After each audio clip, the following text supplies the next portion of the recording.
Screen की बात से जुड़े रहने के लिए चैनल को सब्सक्राइब करें, जिससे आपको मूवी एंड वेब सीरीज की दुनिया की लेटेस्ट अपडेट मिलती रहे और हमें वीडियो बनाने की मोटिवेशन।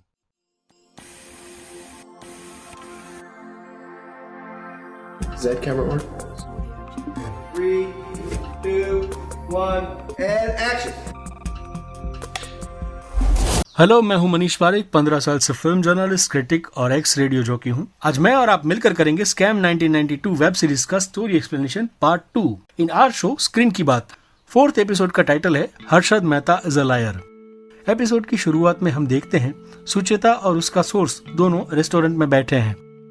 वो सोर्स सुचेता को बताता है हर्षद को अंडरवर्ल्ड या पॉलिटिकल पार्टीज की फंडिंग की कोई ज़रूरत नहीं है। ये दिल्ली की सरकार उसकी जेब में है। एक फ़ोन घुमाता है और दिल्ली में बैठे उसके दोस्त सारे सरकारी इंस्टीट्यूशंस को फ़ोन खड़का के बोलते हैं कि हर्षद भाई को जितने फंड्स चाहिए दे दो।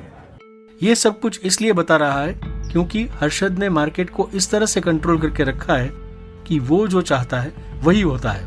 सुचेता को एविडेंस की जरूरत है और वो सोर्स उसे बहुत जल्द वो एविडेंस देने का वादा करता है। आगे हम देखते हैं कि हर्षद पोलो स्टील कंपनी के डायरेक्टर के साथ बैठा है और उसे समझाता है कि उन्हें कंपनी मार्केट रेट के हिसाब से नहीं, परंतु कितनी मेहनत लगाई है और कितनी कीमत होनी चाहिए ये सोचकर अपना शेयर प्राइस डिसाइड करना चाहिए। ऑनर को हर्षद की बात ठीक लगती है और पोलो भी हर्षद के साथ जुड़ जाता है।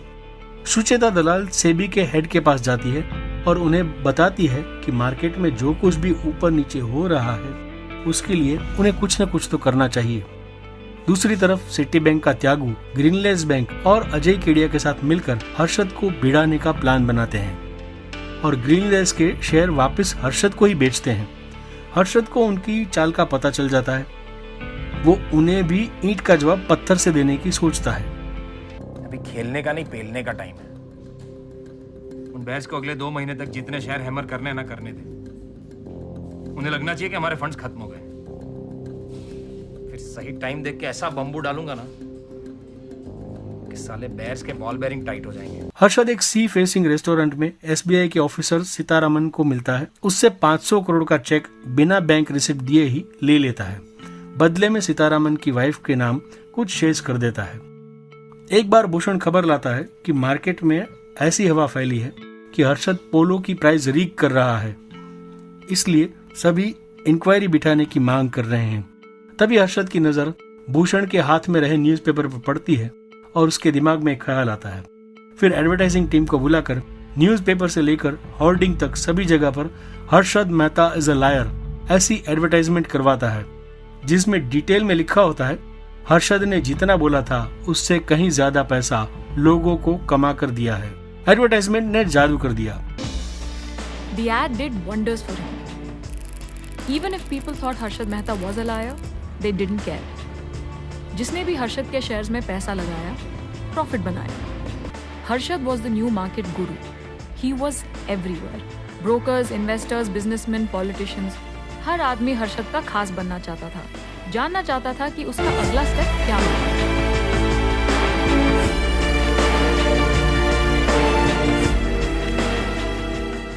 और वो उस साल का सबसे बड़ा एडवांस टैक्स पेयर बन गया, धीरू भाई से भी बड़ा। इसी दौरान सुचेता दलाल ये ढूंढ निकालती है कि हर्षद की माजदा इंडस्ट्री नाम की कंपनी असल में उसकी पुरानी ऑफिस के छोटे से रूम में ही है, जिसके सिर्फ नाम से ही उसने करोड़ों बनाए हैं।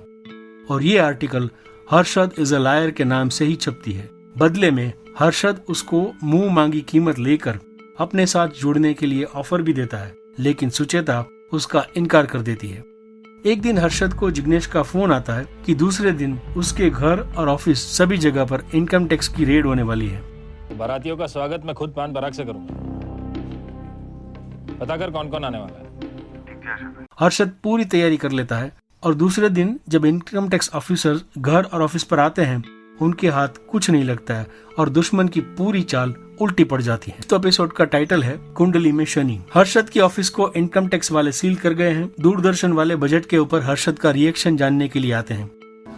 रिएक्शन चाहिए ना लाला जी? देता हूँ। पहले बाहर चलते हैं, आज हवा बहुत अच्छी चल रही है। हर्षद उसमें बताता है कि इंडिया का भाव बढ़ने वाला है, इंडिया में इन्वेस्ट करो।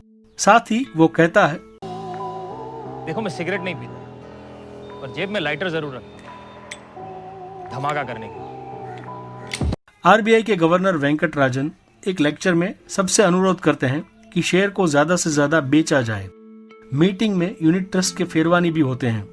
अजय केडिया से लेकर त्यागू और आरबीआई गवर्नर तक हर्षद की इनकम का सोर्स जानने में लगे हैं। Income tax officer RBI governor को बताता है कि अगर एसबीआई के अकाउंट के बारे में जांच की जाए तो बहुत कुछ मिलेगा। आरबीआई गवर्नर के पास कुछ डिटेल्स आती है और वो एसबीआई के चेयरमैन गोलपुरिया को भी इंस्ट्रक्शंस देते हैं। सीतारामन हर्षद को मिलकर 170 करोड़ जमा कराने के लिए कहता है। हर्षद उसके लिए तैयार होता है और उससे इससे पहले की 500 करोड़ की एंट्री बुक से बाहर रखने के लिए कहता है। सीतारामन लेजर में से वो एंट्री चेंज कर देता है। बाद में हर्षद आरबीआई गवर्नर से भी मिलता है और उसे भी अपनी थियरी से कन्विंस करने के लिए 2 घंटे मांगता है, लेकिन गवर्नर टाल देते हैं।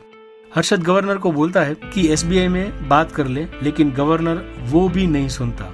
उधर एसबीआई की हेड ऑफिस में अकाउंट सेक्शन को अकाउंट में से 500 करोड़ मिसिंग होने की और इसमें सीतारामन के होने की बात पता चल जाती है।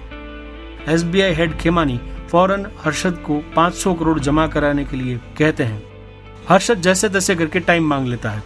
दिल्ली में संत स्वामी से बात कर लेता है और स्वामी उसे नेशनल हाउसिंग बैंक के हेड फेरवानी से पैसे दिलाने की व्यवस्था कर देते हैं। हर्षद एसबीआई को 500 करोड़ लौटा देता है, पर हर्षद को दबाने का सोच रहे सिटी बैंक के त्यागू और केडिया को ये बात परेशान करती है और वो चाहते हैं कि जैसे तैसे करके ये पूरा स्कैम वाला मैटर मीडिया तक पहुंच जाए। इसलिए वो एसबीआई बैंक में अपने सोर्स शरद बेलारी को फोन करते हैं। 6th एपिसोड का टाइटल है स्टॉप प्रेस। बहुत बड़े संकट से निकल जाने की वजह से हर्षद के घर पार्टी चल रही है। दूसरी ओर मनु मुंद्रा, अजय केडिया और सभी लोग मिलकर कैसे हर्षद के लिए और मुश्किल खड़ी की जाए इसके बारे में सोचते हैं। अजय केडिया और मनु मुंद्रा मिलकर सोचते हैं कि जब तक एसबीआई स्कैम की न्यूज पेपर में लीक हो जाए तब तक स्टॉक एक्सचेंज की स्ट्राइक को लंबा खींचते हैं। जैसे ही मार्केट में न्यूज फैलेगी, मार्केट गिरेगा और हर्षद रास्ते पर आ जाएगा। दूसरी तरफ देबाशीष एसबीआई के कैंटीन में पहुंच जाता है और वहां से सबके पास इंफॉर्मेशन कलेक्ट करने की कोशिश करता है। उसी दौरान सुचेता अपने सोर्स से कंफर्मेशन पाने के लिए कोशिश करती है। हर्षद सुचेता के हेड को फोन करके ये न्यूज छापने से रोकता है और दूसरे दिन स्टोरी में हर्षद के नाम की बजाय सभी जगह पर सिर्फ बिग बुल लिखा जाता है। फ्रंट पेज न्यूज आते ही पूरी मार्केट में खलबली मच जाती है। यहाँ पर 6ठा एपिसोड खत्म होता है। बाकी के एपिसोड की बात हम करेंगे स्क्रीन की बात के अगले एपिसोड में, जो कि आपको ऊपर के आई बटन में दिख रहा है।